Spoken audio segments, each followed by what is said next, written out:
You can eat clean, hit your protein, avoid junk food, and still be damaging your body every single day. That healthy diet you trust, it might be the exact reason your energy is crashing. Your weight is stuck, and your body feels off. Here's something most people don't know. You can eat a perfectly clean meal, and your blood sugar can spike to dangerous levels.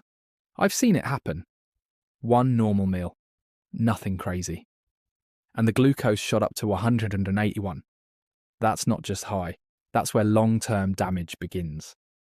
And the worst part, you won't feel it. No pain, no warning. Just slow damage building up in the background. Until one day it shows up in your blood work, or your energy, or your body fat. This is why so many people feel stuck. They're doing everything right on paper, but their body is telling a completely different story. And nobody explains this, because the real problem isn't what you're eating, it's how you're building your diet, Jafar. And once you understand this, everything changes. Today I'm going to show you how to build a diet that actually works for your body. Not a trend, not a random plan, a real system you can follow. Let's start with the biggest mistake. Most people start with calories. Calories matter, but they are not step one. Step one is your goal. Because if you don't know where you're going, the numbers don't mean anything. Instead of obsessing over calories, start by deciding what you actually want. Do you want to lose fat, build muscle, or maintain your body? If you can, track your body fat percentage. For most people, a healthy range is around 10 to 15% for men and 18 to 25% for women. If you can't measure that, just start weighing yourself every morning before eating. But don't focus on daily changes, look at the weekly trend. Once your goal is clear, everything else becomes easier. Now let's fix the part most people get wrong. Macros.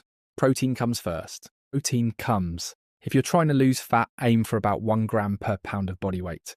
If you're maintaining or building, slightly lower works too. Protein is what keeps you full, protects your muscle, and actually helps your metabolism work properly. Next is fat. A lot of people cut fat when they try to lose weight. That's a mistake. Your body needs fat for hormones, especially for things like energy, recovery, and overall health.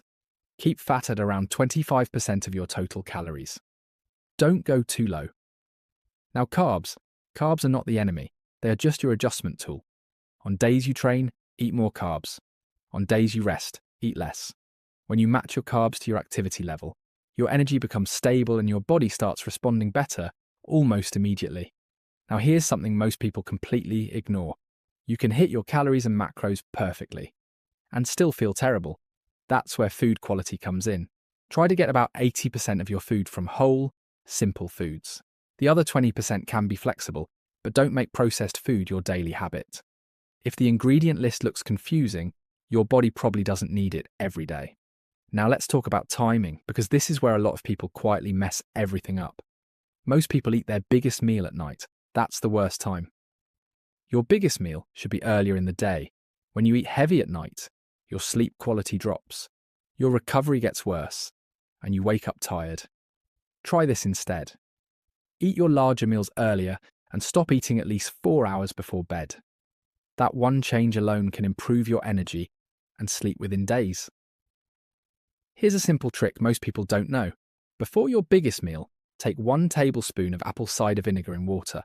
It helps slow down how fast sugar enters your bloodstream, so you don't get that heavy crash after eating.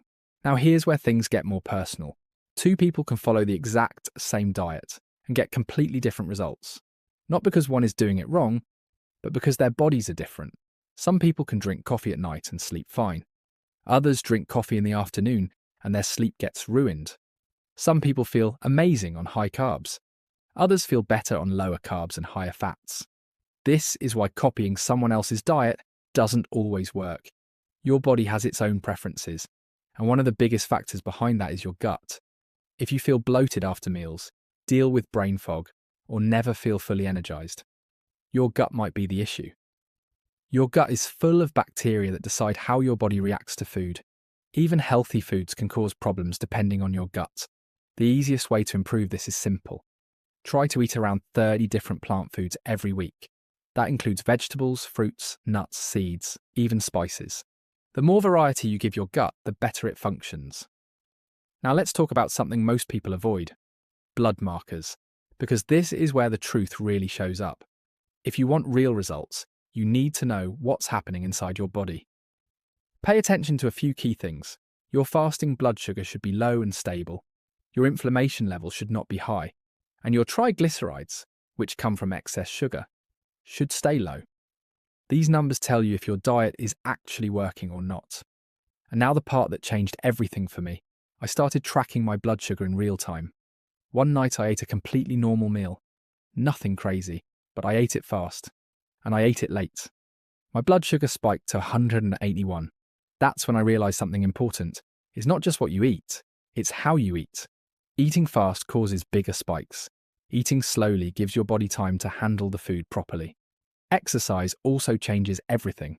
On days I trained, the exact same meal caused much lower blood sugar spikes. Your body handles food better when you move, and one of the most powerful changes you can make is the order of your food. Start your meal with protein. Then eat vegetables. And eat carbs last. This slows down how quickly sugar hits your blood. Also avoid certain combinations. Eating fruit right after a heavy meal can cause bloating and spikes. And combining high fat with refined carbs, like fast food or pizza, creates delayed but bigger problems. So here's the bottom line. A real diet is not about following a random plan. It's about building a system that works for your body. Start with your goal. Fix your macros. Focus on food quality. Improve your timing. And then if you want to go deeper, look at your gut and your blood markers. Most people never go beyond the basics. That's why they stay stuck. But when you understand your body step by step, everything starts to change. Now I want to know from you, where are you right now? Are you still guessing? Or are you actually tracking and improving? Drop a comment below. And if you want simple, real advice that actually works, subscribe. I'll see you in the next one.